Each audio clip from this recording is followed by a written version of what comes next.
perform our second type of experiment, that is your identification test for reducing and non-reducing sugar. So previously we have done the identification or qualitative test for different types of carbohydrates like monosaccharide, disaccharide, polysaccharide, like that.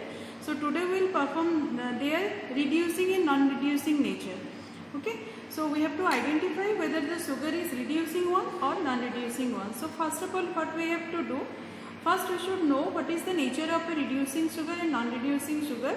So in the theory you have to write sugar that contains free aldehyde group or ketonic group which are oxidized are classified as reducing and non-reducing sugar.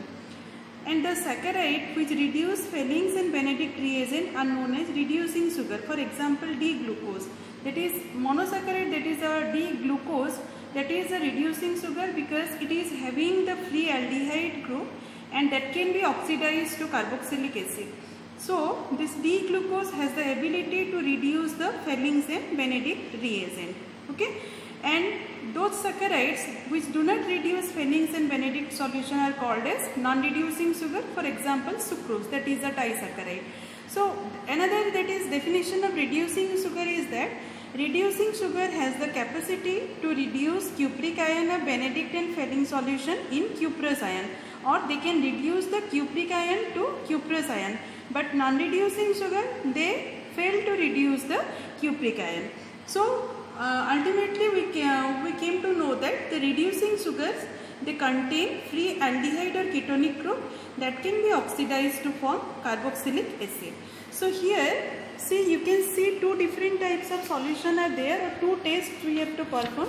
One is Benedict test, this is our Benedict reagent, and this is your Fellings reagent. Okay, so we have to perform these two tests to identify whether the sugar we are taking, that is a reducing sugar or non-reducing sugar.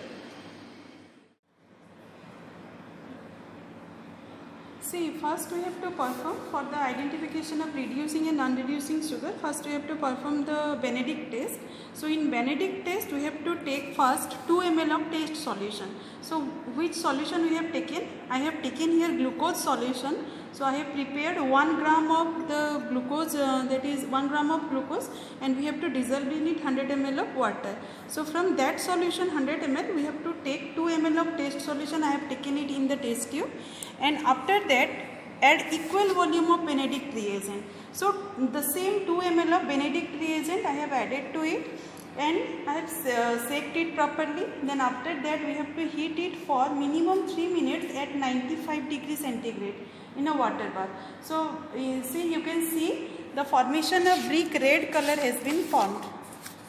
See, in the observation table it has written brick red color observed for glucose, and if we get brick red color formation, that means inference we have to write reducing sugar, that is monosaccharide, which is a reducing sugar present in the sample solution.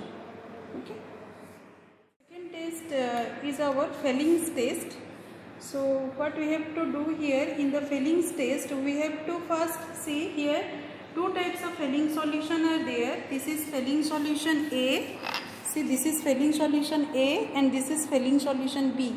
Okay. So first we have to mix these two solution, 15 ml from Fellings A solution and 15 ml from Fellings B solution. We have to make a mixture. And after that mixture of the solution, we have to take 2 ml of this mixture in an empty test tube. Then I have added here the sample solution, few drops of sample solution, that is glucose solution here I have taken. So after adding both of them, we have to heat it in the water bath for some time at 60 degrees centigrade. Here one thermometer I have put here. So I have seen the temperature near about 60 degrees centigrade. So for heating it for 3 to 4 minutes, so we will get some color changes. That is, the color will be changed to brick red. Initially it was like deep blue color, but after heating the color will be changed to your either brick red or brown color. So from this we can identify that this is this glucose solution, it is a reducing sugar, and here more sugar present. As this glucose contain free aldehyde group that can be oxidized to carboxylic acid, and they can reduce the cupric ion of Fellings and Benedict solution to cuprous ion. so that we can identify that one from the changing of the color. So in conclusion, what we have to write, that is, you have to write that after performing the above experiment, we have taken the sample of glucose solution and we have performed the Benedict test and Fehling test for their identification of reducing or non-reducing nature. So after performing the test, we can conclude that the sample is a reducing sugar by observing the color changing of the colors of the desired solution.